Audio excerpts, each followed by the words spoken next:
Today we're at USC Sumter. We're joined by Dean Mike Sonntag. Mike, thanks for being with us. We appreciate it. Glad to be here. In the spirit of full disclosure, I should tell everybody that it is a privilege of mine. I actually serve on the partnership board here at USC Sumter, so not really going to be unbiased. I'm going to be a little prejudiced, but it is a joy for me. I actually went to school here and started my first few years, so like I said, I go way back to this campus. How long has it been around, Mike? 55-ish years, yeah. We celebrated our 50th anniversary a couple of years ago. And just so we get it out of the way, because I know people are staring, that guy next to you, who is that?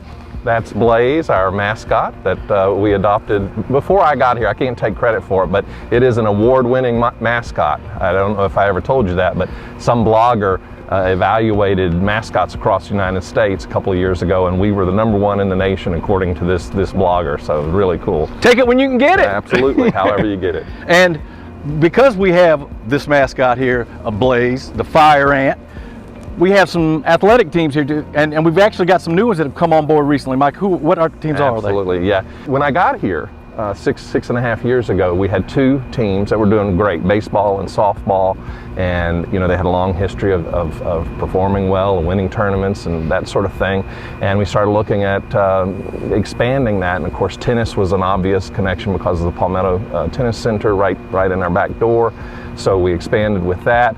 So we went men's and women's tennis.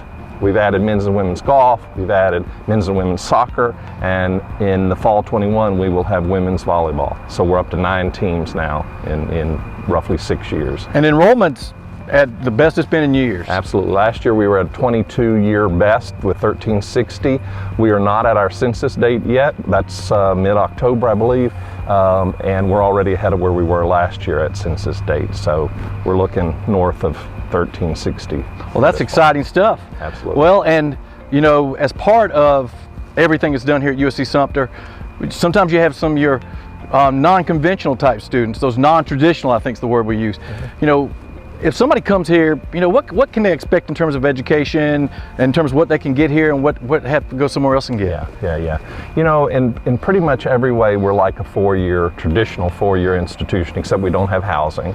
And in days of COVID, that's okay right now, but we hope to add housing later down the road. But we have part-time students, we have dual enrollment and early college students that are in the high school. So we have high school students who are coming here, getting an associate's degree at the same time that they're getting their their associate's degree, which I think is a wonderful addition to what we're doing on campus. So we got that in. We've got the traditional student who wants to come here, spend 2 years, get their grades where they want them to be, get some general education under their belt, and then move on to Columbia or one of the other USC campuses. That's kind of what we were designed to do in the beginning. Of course, right away, back a long time ago, we added bachelor's degrees in partnership with Aiken and Upstate and some of the other campuses. And of course we have Palmetto College. Palmetto College is a larger entity than just USC Sumter, but it encompasses the other 2-year campuses, and the 4 years deliver bachelor's degrees to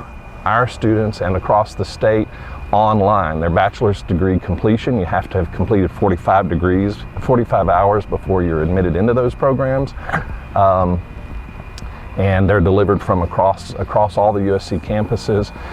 When I came here 6.5 years ago, we had 7 programs, and we had the Bachelor of Liberal Studies and Bachelor of Organizational Leadership in addition that the 2 years delivered.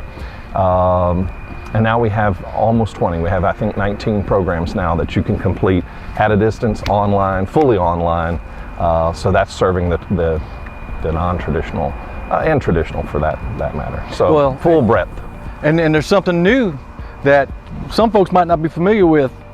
Another major whole program that's being brought on anytime soon. What is that? Are you talking about nursing? I'm talking about nursing. Yeah. Nursing is one of those things when I got into town, folks said, you know, why isn't USC Sumter doing nursing? We need more nurses. And of course, in the beginning, the answer was fairly obvious.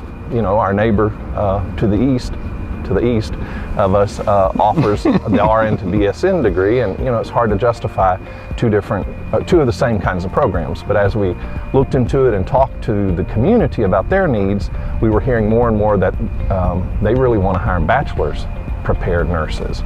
And so that gave us an opportunity. Again, that's part of kind of what we do, offer bachelor's degrees in relationship with other campuses in the USC system. And so we reached out to our sister institution in Aiken, and they were very interested in partnering with us and starting a BSN degree. So you don't have to get an RN first, a 2-year degree. You just come in, move right into the bachelor's degree and finish with a bachelor's degree. We will take our first students in that in fall of 21. We already have pre-nursing students here. About 60, almost 70 students right now identify themselves as in that track, and we just opened it. So hugely popular. And the other piece, besides the community wanting the bachelor's degree, bachelor's prepared nurses, is we really want to allow the students from the community to come here and stay here. There's some evidence that when students leave campus, particularly in programs like nursing where they have to do field work and internship, if they go to another town and they do those field works and they do those internships in that community, then they get offered jobs there and they stay there, they don't come back. And so we really wanted to make this opportunity so that hometown people can come and get trained, do their experiences in their hometown and stay.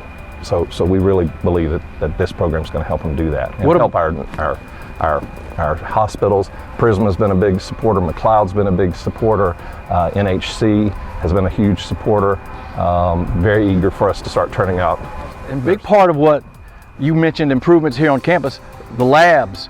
They're nothing like they were when I came here. The beautiful new facilities that we have here at USC Sumter. Talk about those just a little bit. Yeah. During my interview, someone asked me about the labs and how poor shape they were in. And when I looked at them, it just obvious you couldn't convince a possible recruit that they were going to get a modern education in sciences with these labs. It looked like the lab I had in high school, outdated, shoddy, that sort of thing. So we worked with our legislative delegation, in particular Merle Smith, and we secured the funding over multiple years to do the science building, the entire building. We have to do it in phases because the money kind of came in phases, but we now have raised enough money, and we've had over $500,000 in private donations from the community and businesses in town. So we needed that facility to recruit students, to retain students, to train them in the best possible modern, methods, and to support this nursing program. I think without modern chemistry, biology labs, you can't really turn out quality nurses. I also want to remind folks that the Fire Ant Cafe over in our Student Union building is open, even though, COVID has us, not shut down, but very few people on campus, but they are open and, as always, available for the public to come and order food from. They're open Monday through Thursday, around the noon hour, and available online. The menu's available online, so really encourage people to take a look at our cafe. Also over in the sub, while you're there, if you get a chance, go by and look at our esports team practice room and where they play in competitions. We started off 4 or 5 years ago with one team of 6 students playing one game online competitively. Now we're up to over 30 players, and they play in 3 different games competitively against other colleges, which is really exciting. So I didn't mention that amongst our athletic teams earlier, but they are, and we consider them an athletic team as well. Thank you, Mike. We appreciate it. Absolutely. Thank you, Chip.